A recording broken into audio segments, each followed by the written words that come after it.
Nico? There's no picture. It's a red screen. It's red. Oh, the camera's covered. What's this? They have covers for the camera? Good morning, Puerto Rico. Welcome to today's Dharma Talk here at beautiful Bali Rica, in beautiful Costa Rica, and on the beautiful internet. We've had a few weeks off because of another COVID surge in our area. And it really is wonderful to be back and to see everybody again. Miss Lisa Virtue is going to open our session with a guided meditation. All right. Well, you asked me before to do some stretching, so we'll do a quick stretch, and then we'll just sit in a quiet meditation. Lisa, just a little louder. Okay. For me too, and there's so many people out there. All right. So let's just we'll start by just taking 3 deep inhales, and just sigh out any excess energy, and bring yourself into the space.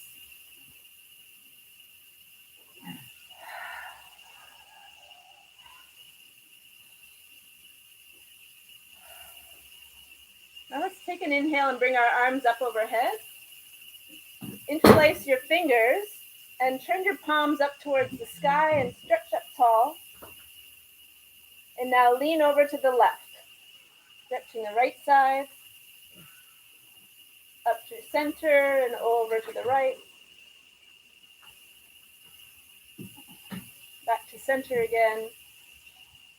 Now bring your hands in front of you, turn your palms in. Stretch your fingers out, your shoulders back. So stretching the back. Now release your hands and clasp them behind your back. And to whatever degree, stretch behind. Open the chest. And release and just shake it up. All right. Now let's close our eyes.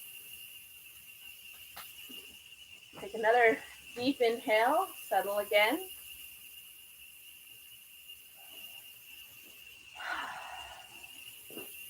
And start simply by noticing the sounds around. The sounds of the cicadas, the fans, all the different sounds available.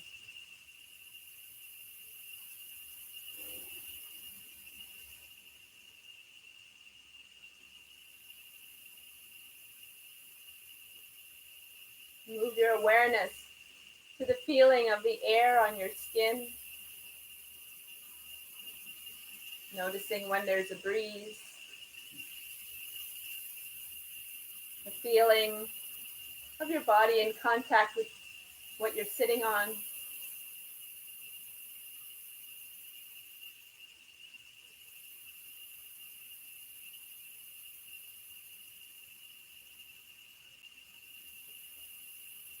And then turning fully inward and noticing the sensation of your breath.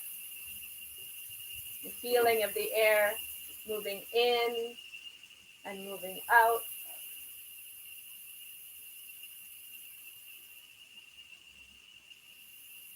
How your body responds.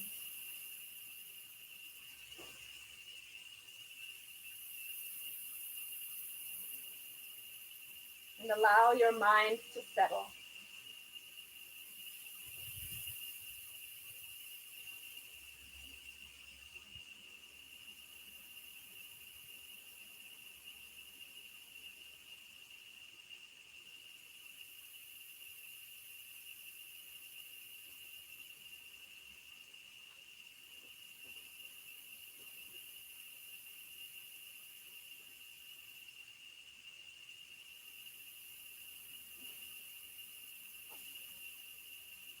And if your mind begins to drift, Simply escort it back to watching your breath, allowing that to be your anchor to the present moment.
Take another big deep breath. And back into awareness, slowly opening your eyes.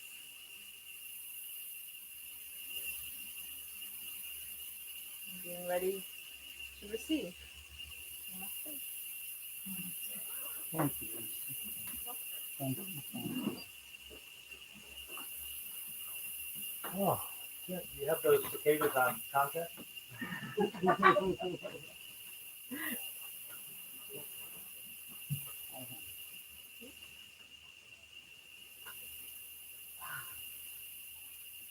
Recently, we have said farewell.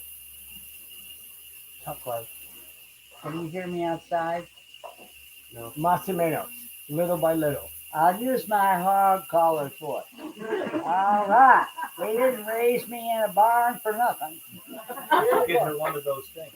That's right. I wanted to say that recently we have said farewell to two great spiritual leaders, Archbishop Desmond Tutu of South Africa and the exiled Zen master from Vietnam, Thich Nhat Hanh. They were spiritually enlightened men of peace. And as such, they will continue to serve us, if we allow them to, as reliable role models in a troubled world. Not only reliable, but very relatable because they lived in our troubled times.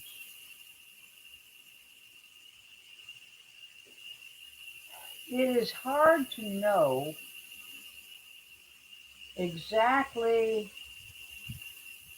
what role they can play over time, but they will be historically important. But for each and every one of us, if we're not familiar with their biographies, run, don't walk, and learn about them. Because we all need role models. And in times such as ours, we particularly need their guidance, their input, their support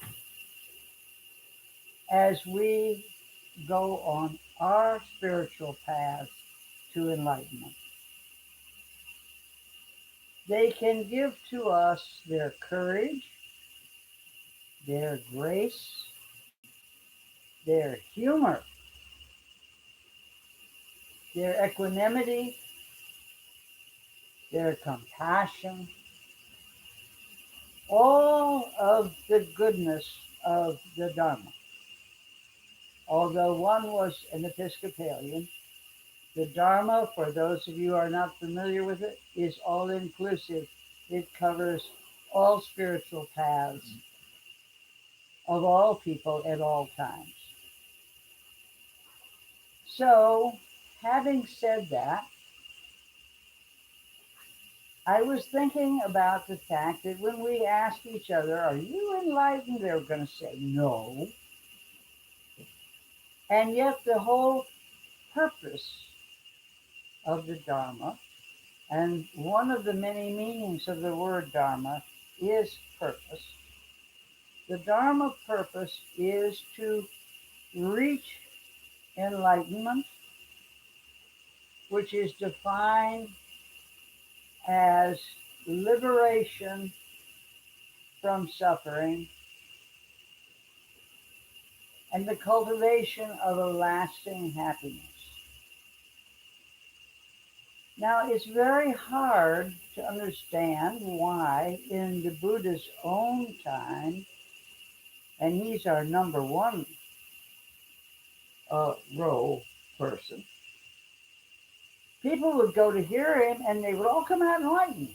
None of us are enlightened. We're just working at it.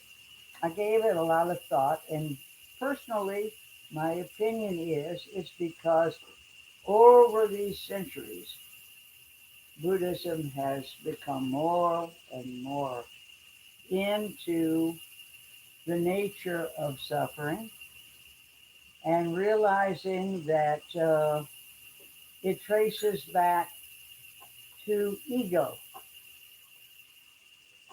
to our ego. We bring it on ourselves. Well, it would sound kind of egotistical if you said, yeah, I'm enlightened, even if you may be enlightened. So I thought it would be kind of maybe fun to take an historical look and make a few comments about enlightenment. For those of you new to the Dharma, 2,600 years ago, a young prince of what is now Nepal, India didn't even exist then, it was just a whole collection of kingdoms, found out that there was a lot of suffering in this world, and it really disturbed him. He had been raised in the lap of luxury because his father, the king, was afraid of an oracle who had said his son would be either a great worldly leader or a great spiritual leader. And as his only son, he didn't want him to have anything to do with spiritual life. So he almost kept him in a paradise prison. But in his 20s, Siddhartha went out and he saw an old person, a sick person, and a corpse. He also saw poverty, and he saw a sadhu, a religious man who was an ascetic. It shook him to his core, and he went on a long spiritual quest. First of all, in being an ascetic, trying to deny the body to release the spirit. After 6 years of that, he had wasted away to being almost a skeleton and on the verge of dying. And when he came back from that, which is a story in and of itself, he said, I know that somehow or other on the spectrum of suffering, which is also defined in Sanskrit as simply discomfort. It isn't huge suffering, it's on a spectrum from a stub toe all the way to the Inquisition. Do we have somebody need? I see motion. Yeah. Susan just came in the back. Okay. Hey, can you find a place to sit, honey? We have room back here. Okay.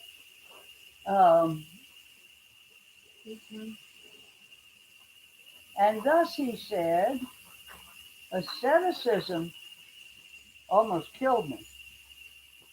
And hedonism was imprisonment. So the two extremes, neither works. But somewhere in that spectrum, there is a middle way. And we can be liberated from this suffering. Thus, Buddhism, which is a word coined by the West, it is not a word used in the East. In the East, Buddhism is simply called the Dharma. But in this, where was I? What did I say? Anyway, that's where that word comes from. That's your middle way. That's where that came about. So as you are introduced to the Dharma, which you are, you will find that you are going to be judging everything on a scale.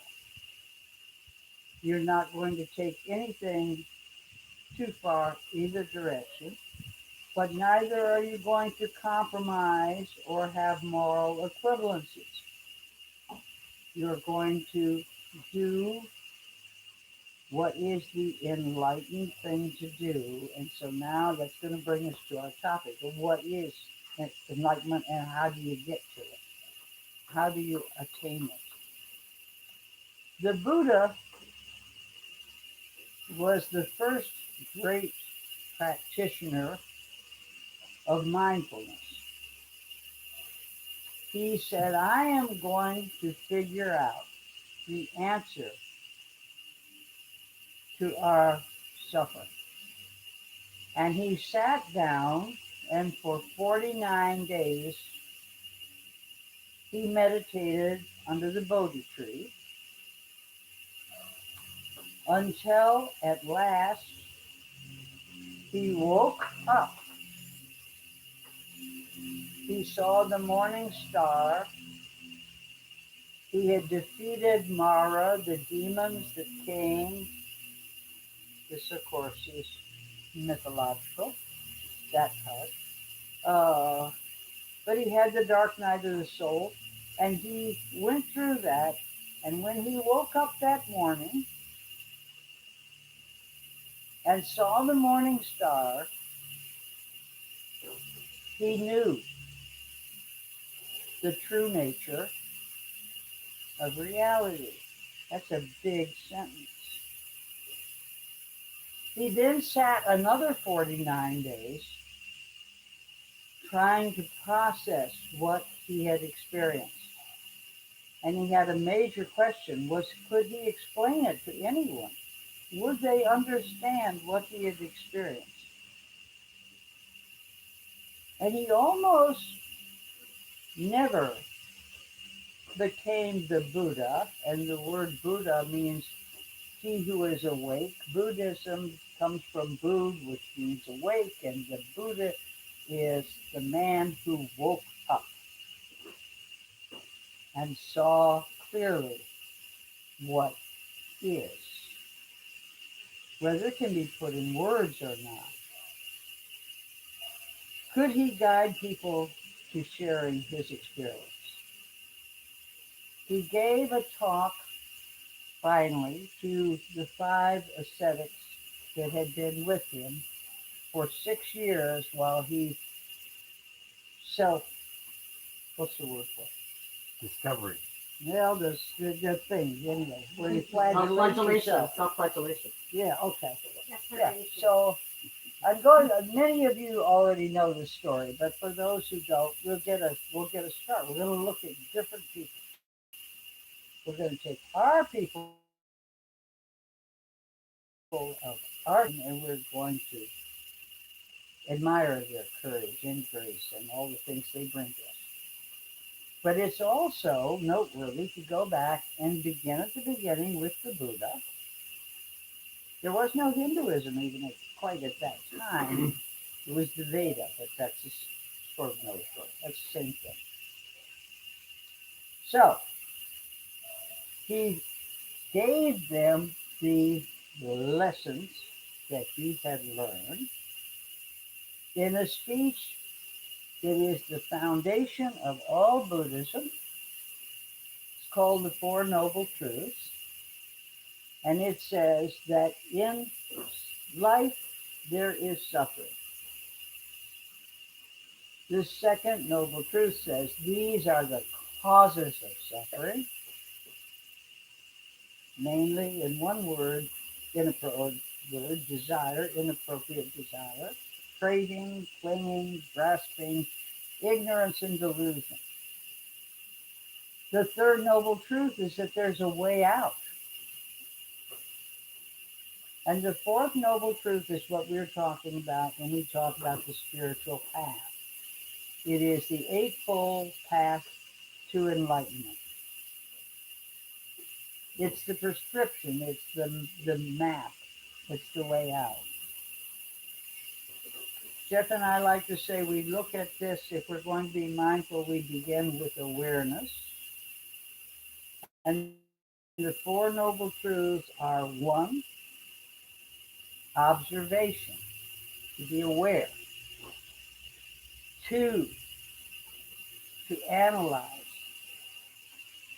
Three, to make a choice.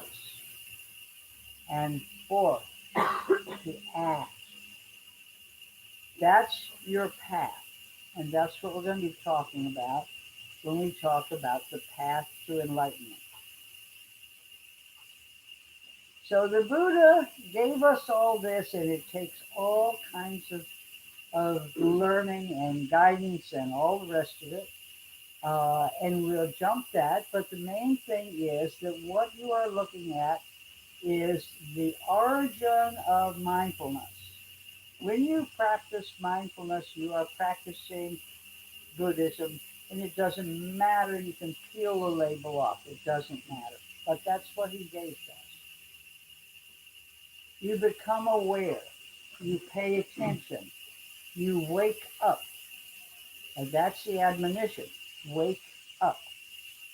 See the truth with mental clarity. All the mental clarity you can bring to it. No faking it. Try and be honest. So that was 2,600 years ago. Then we'll go through a few of the other people in history that woke up. India became India, and there came a warrior general named Ashoka, and he has a really fascinating history. He murdered some 99 people to become the emperor.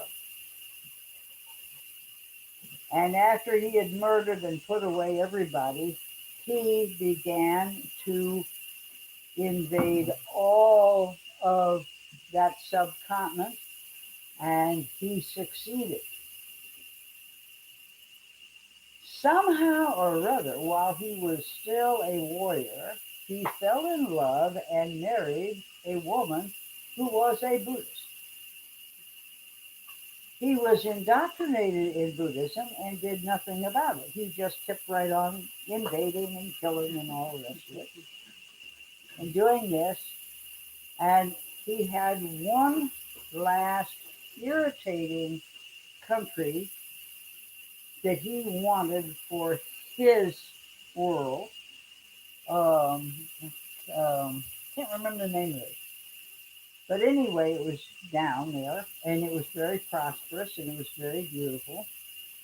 And he gathered all his troops. He had like 9,000 battle elephants and 100,000 foot soldiers.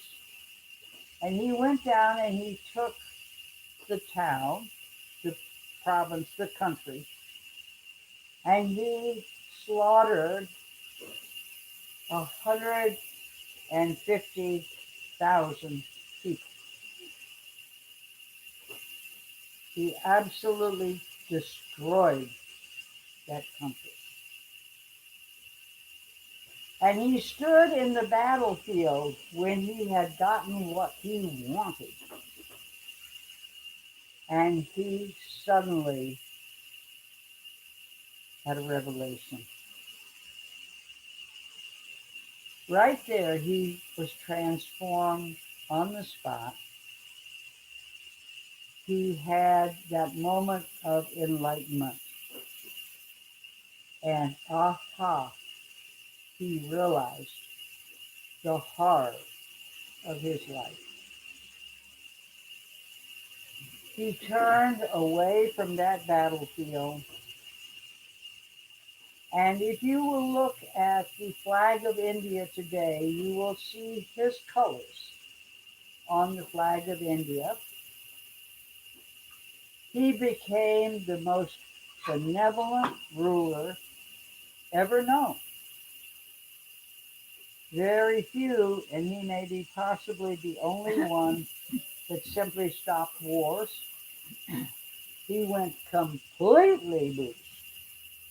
Bingo, on the spot transformation. He became enlightened, in other words. He did many, many wonderful things, and the number one wonderful thing that he did is that he had conquered the world all the way to Greece. He had conquered what's now Afghanistan, Syria, Iran, Iraq, all the way down to the bottom of India. He now set about spreading Buddhism systematically through all those countries. There might not even have been Buddhism without Ashoka. He created these massive pillars. They weigh tons and tons. And on them, he put the Buddhist teachings.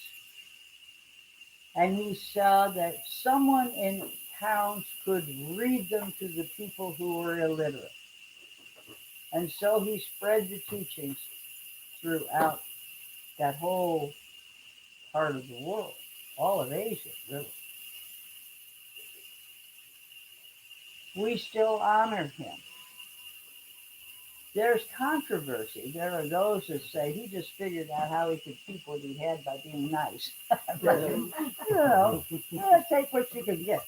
Anyhow, it's a wonderful story of enlightenment, and it continues to this day. Now, that was a spiritual awakening, and that's sort of what we talk about mainly when we talk about enlightenment. But when we say we aren't enlightened, I think all of us have had tastes of it. We've had our moments of realization, of recognition, those aha moments. It might be something as simple as, oh my God, I just turned into my mother. I mean, you never know. There was once a wonderful cartoon called Pogo. You remember it? Am I too old? Pogo was a possum. Pogo was a possum. And he was a philosopher of possum.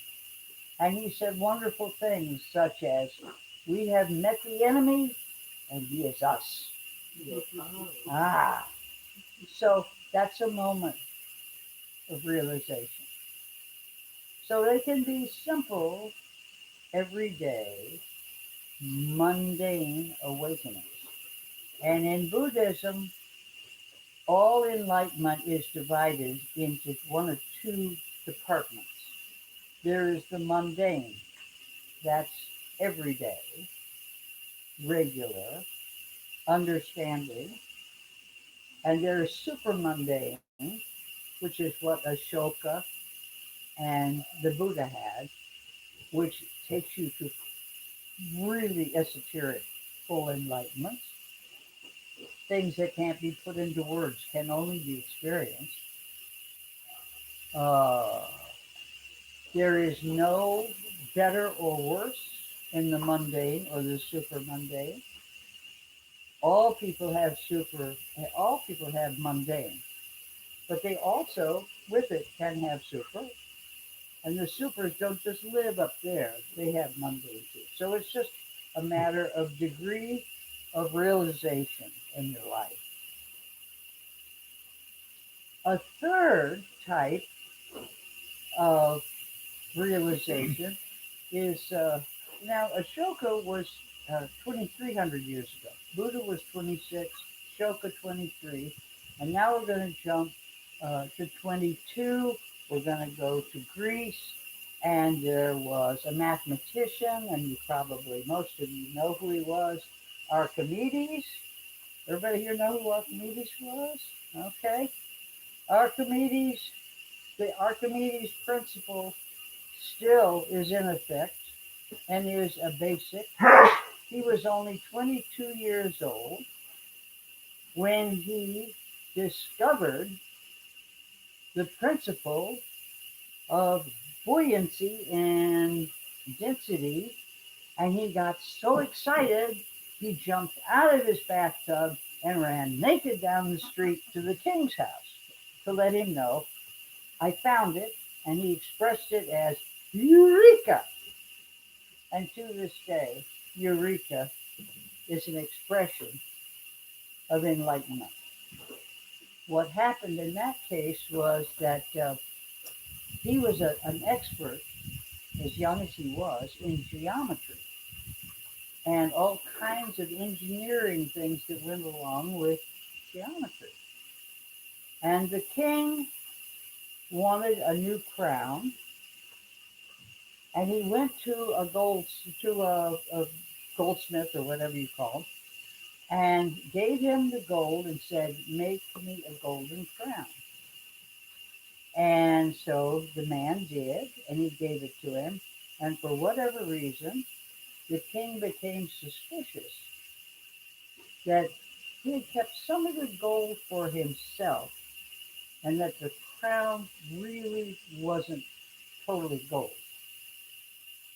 So he called Archimedes and he said, I want to know whether this crown is actually pure gold or if this man has cheated me. But you can't destroy the crown. So Archimedes said, well, I don't, he thought and he thought and he thought and he thought, like sitting under the Bodhi tree or standing on the battlefield. He stayed around and he thought, how can I figure this out? And it was when he sat down in the bathtub and realized that as he sat down, the water rose up. He had the answer because the density of gold was known.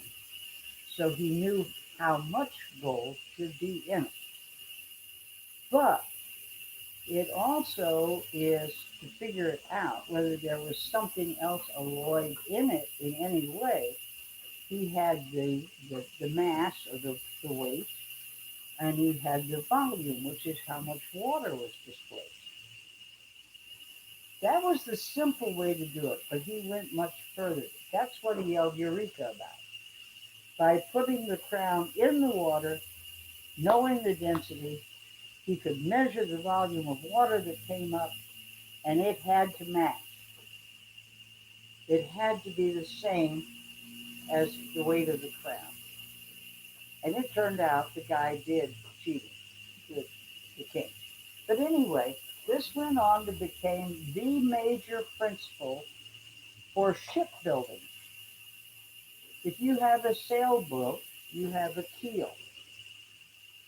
And it's that keel, which is the Archimedes principle, that helps you to stay afloat. It's called the buoyancy principle. And it's also called the density principle. Now, he was kind of a nutcase. He apparently did not remember to bathe. And as I say, he ran naked down the street with women screaming and little children with their hands over the throat of his eyes. And they said that's actually happened, screaming at the top of his lungs. So he became the model not for enlightenment, but for the absent-minded professor. Okay, but it was a form of enlightenment. It happened suddenly like that, just like the Shokas, suddenly. And just like the Buddhists, suddenly but after a long period of meditation. For Ashoka, it was suddenly after a long period of being a warrior. For Archimedes, it was suddenly after a long period of intense concentration. And I've asked Jeff because Jeff is a powerful student of theology, Christian theology, which I am not, to mention one that takes us to 2000. So we've been 2600, we've been 2300 years ago, we've been 2200 years ago, and now we're going to go to 2000 years ago. And I'll turn it over to Jeff, and he'll give you the Christian transcendence. The Apostle Paul in the New Testament is recorded as having been a persecutor of the early church. He was a Pharisee. The Pharisees were a powerful religious group in Judaism, and Jesus had turned it upside down. And anybody who turns things upside down often gets murdered. And on the backside of that came the church. Actually, there's two events that are really life-changing, life-altering, enlightened experiences. One is that the early church, so it's recorded, the start of the church was the day of Pentecost. was when flames of fire came down from the heavens and landed on people, and they could understand each other's languages. The start of the church, start of the universal church, the church would be beyond that small region. But the Apostle Paul was a part of the religious group that was threatened by all this.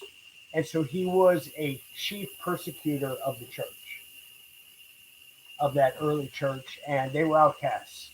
And so he killed many. He was a part of the organization to make sure that this organization did not survive because it was a threat to their hierarchy and to the power and control that that group had. He was on his way on a road called the Road to Damascus. It's recorded that that a bolt came from heaven and struck him blind. This is how the story goes. Mm-hmm. And that a voice came, and I can't exactly now. I didn't look up what the words are, but a voice came from the heavens and said, basically, stop this. In the He South, we say repent. Yeah. And he repented. He changed directions. He became and so actually most people think that the start of the spread of the early Christian church has a lot to do with Paul, the Apostle Paul, who had that experience, a changed moment in time, a transformation, and became beyond Jesus, really the powerful force that brought what we know to be the Christian church into existence. But it came from a persecutor to that experience of transformation and enlightenment. Interesting as you think about these things, fire, bolts of those experiences often fit with the word enlightenment, don't they? It's struck by lightning. Mm-hmm. And those things. And so that's the Christian theology of that. There are many other circumstances, but that's probably the most dramatic one that's recorded in Christian theology. Those two, Pentecost and the conversion of Saul. Right. And his name changed from Saul to Paul. Right. At that moment, from that point on, he was not known as Saul anymore. He became Paul, the Apostle Paul. So, thank you. Mm-hmm. That's from a little possum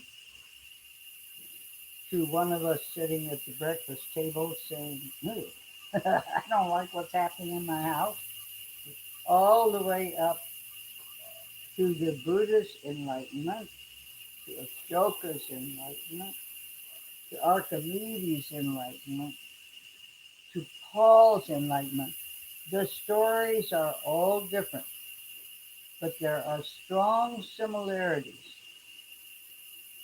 And when we get to our time, as I say, because they are so relevant and related to our troubled times, we can look to spiritual leaders such as Tutu and Tai, wonderful men.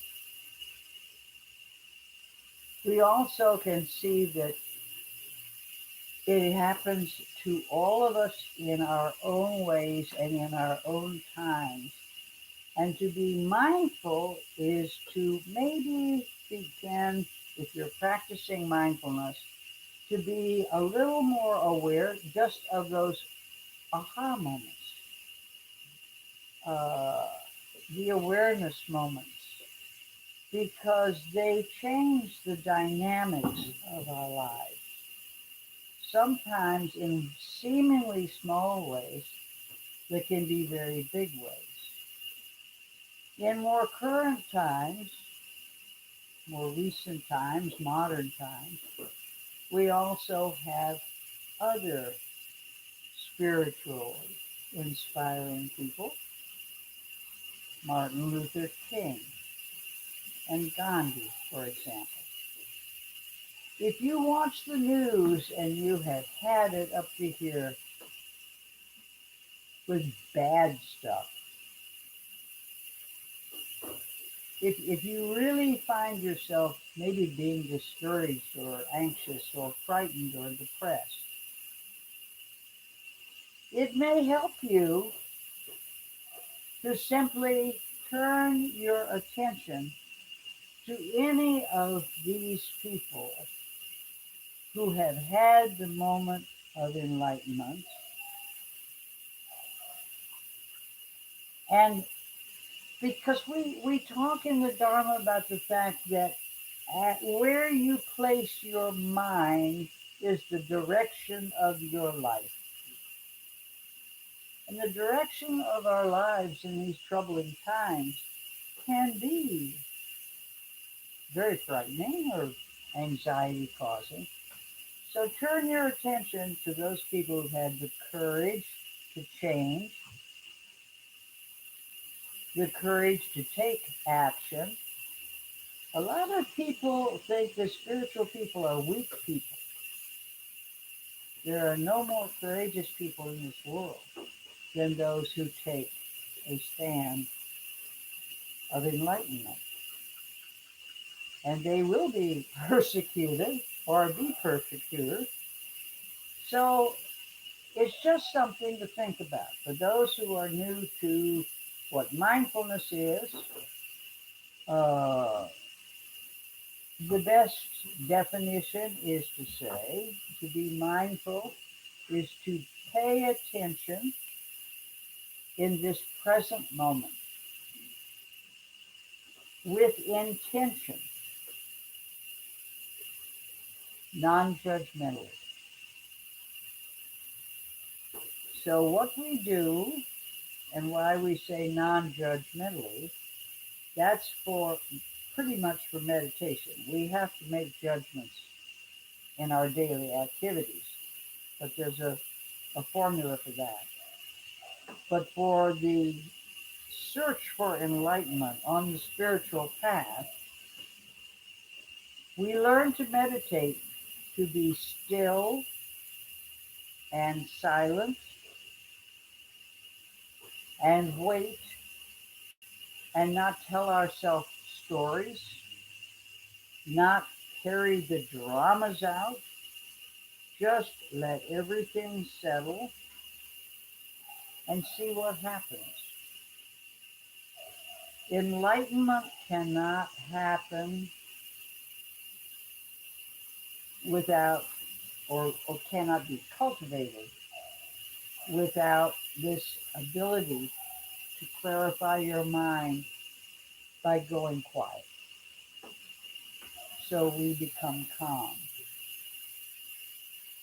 And that, my friends, is enough for today because I think we have things afterwards. How are we doing on time? It's 11. All right, so I guess we have so many things to cover. This is just to let you know that enlightenment, the Buddha, I say one more thing. The Buddha said, I teach but two things, suffering and the cessation of suffering. And the cessation of suffering is known as enlightenment. The other word for enlightenment is awakening. We also can simply say it's paying attention. It's awareness. Okay? So that's what we're after. And we become noticeably happier people. There's no other so-called religion. Some people don't consider Buddhism a religion because it's non-theistic and there is no dogma. There is no sin, there is no dogma in it. But it is a religion, and it's a big one. It's the fourth largest in the world. It's just different from the rest, and it has no axe to grind with any other. So anyway, here we are, and we're going to do loving kindness. Can I read this enlightened poem? Oh, absolutely. I'm kind of found it here because I no one to short that up, but I didn't know quite how to pull it together. So good for you. If you've been here, we've read this way too many times. Oh, we love it. But you want to know, there's never too many times. It's just a very enlightenment poem done by Rumi. Take your time with it. Please listen with your ears and your heart and your mind. It's about awakening.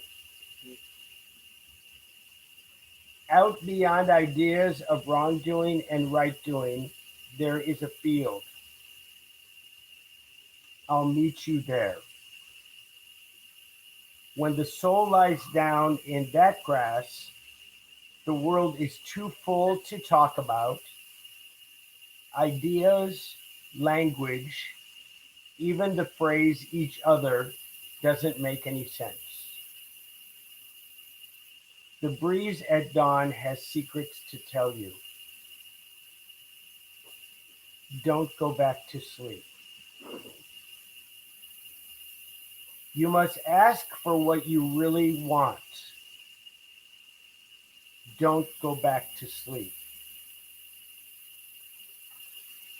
People are going back and forth across the door sill where the two worlds touch. The door is round and open. Don't go back to sleep.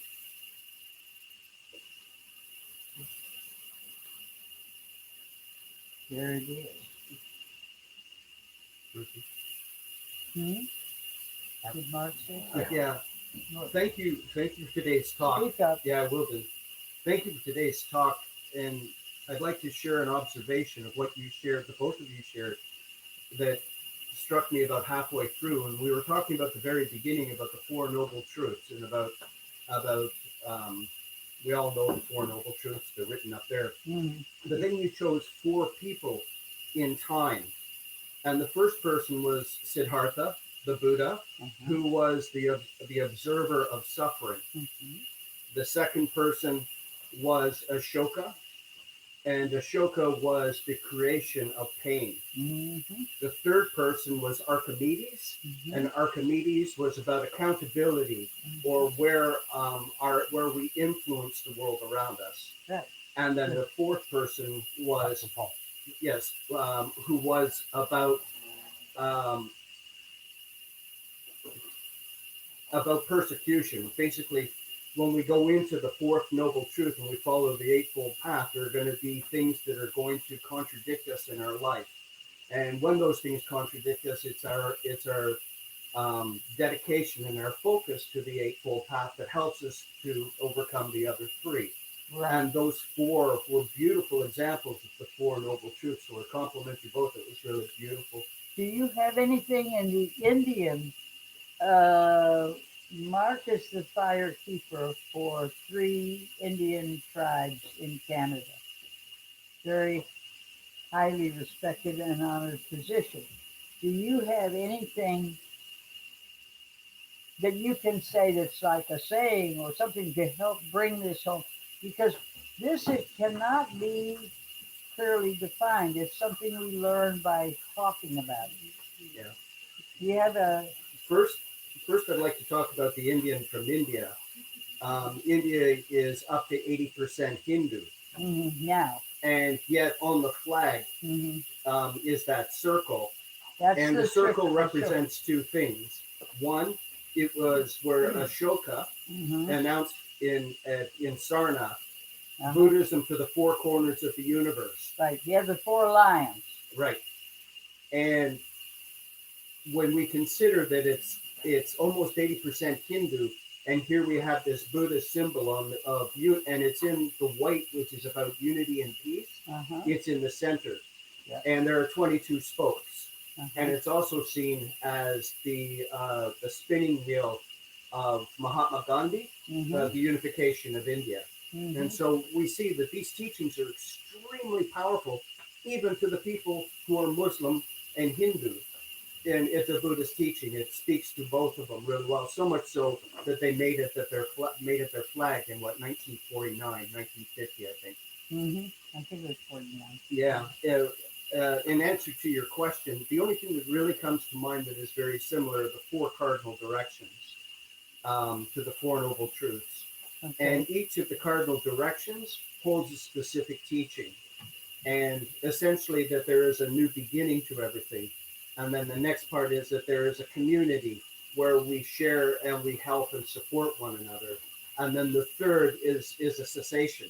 It's an ending, and not embracing, seeing our emotions as something that helps us, but it it's not something that we dwell or wallow in.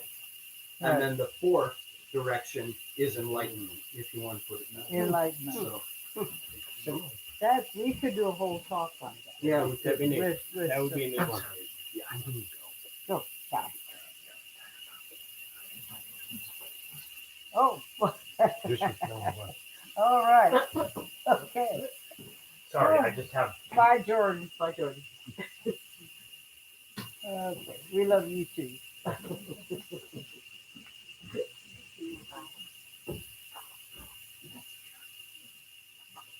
So,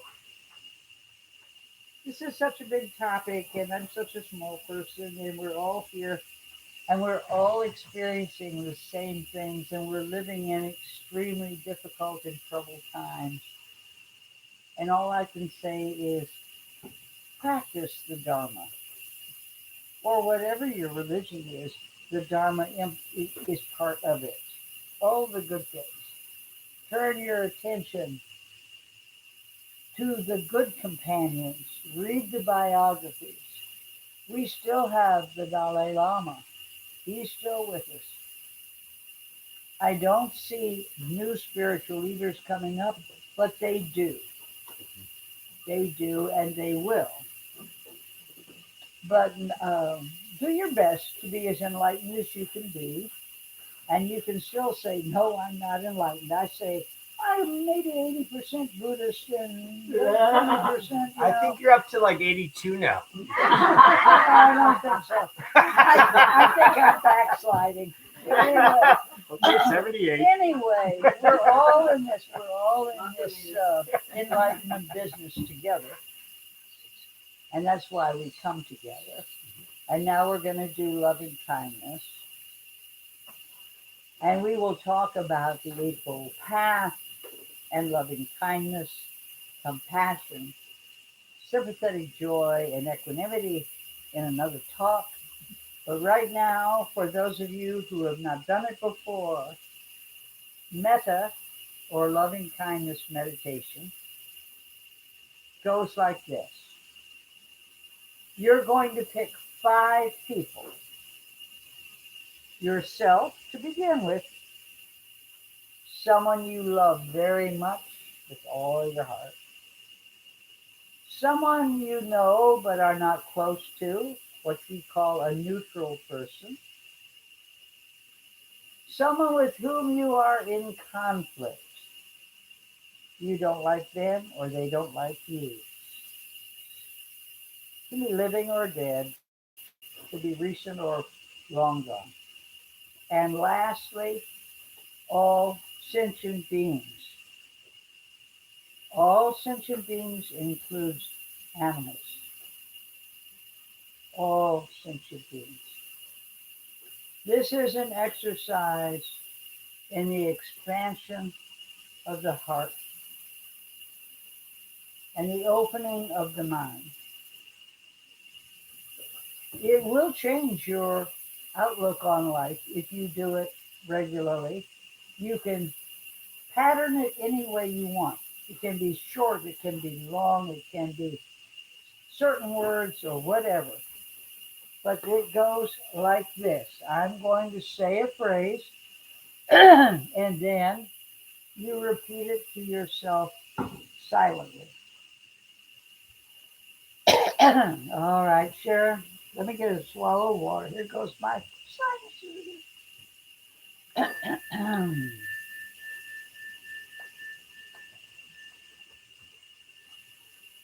Deep breath. Close your eyes. Relax. To yourself, say, may, here we go. May I be well. May no harm come to me. May I live with ease, that's equanimity, calm and peaceful.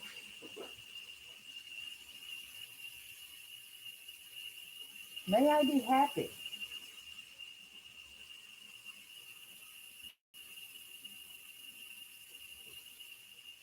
Take a few more deep breaths. Bring to mind the person you love with all your heart. See their face, say their name, smile to them, and say, may you be well. May no harm come to you.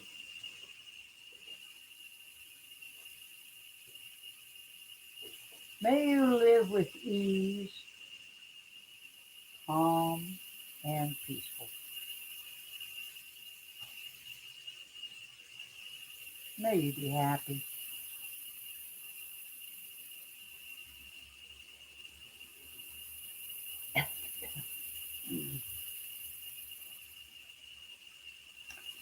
Smile and move on to your neutral person.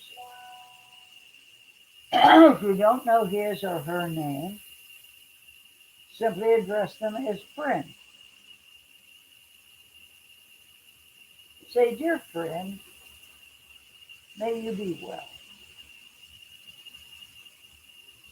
May no harm come to you. May you live with ease, calm, and peaceful. May you be happy.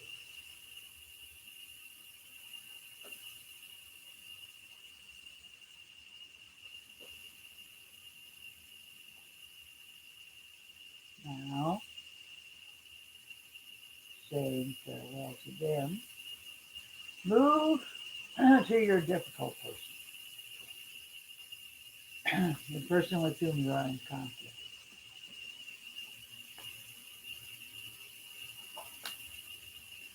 Look directly at them and say to them without any malice, may you be well.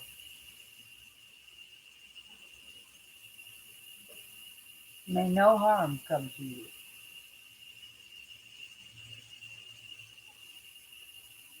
May you live with ease, calm, and peaceful.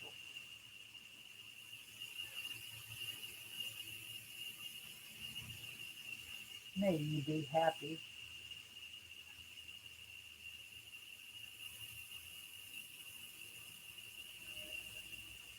Take a deep breath. Relax again. Because we're going to make a big leap now. We're going to put our hands over our hearts. Because our hearts are the symbol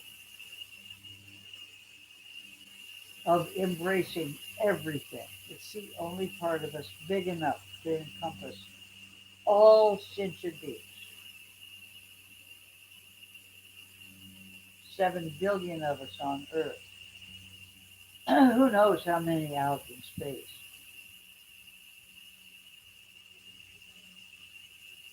And if we can envision this phantasmagoria of people and animals and life and address it as one unified being, we can say to it, may all beings everywhere on this plane and all other planes be well. May all beings everywhere Be safe.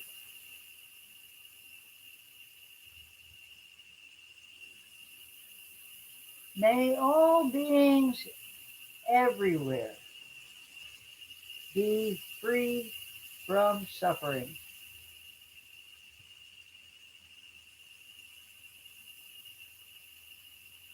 May all beings everywhere be happy.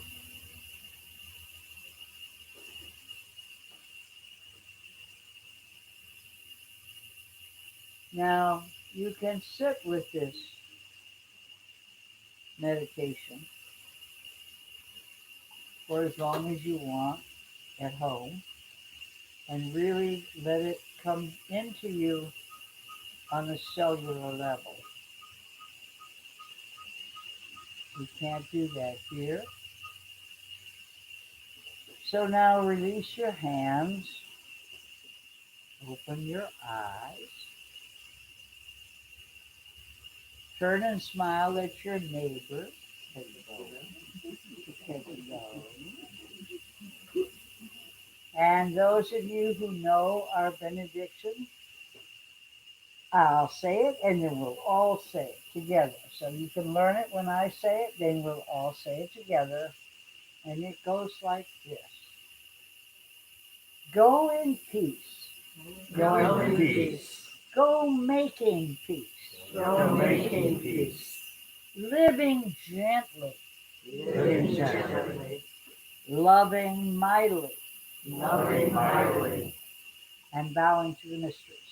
Down to the mysteries. Thank you all. Thank you so much. That's fun. Here we go. We had a rather shortened talk, so we didn't have. Do we have any time for comments? Yeah, who's got a I have a time? question. Yeah. What is the significance of the round door in Rumi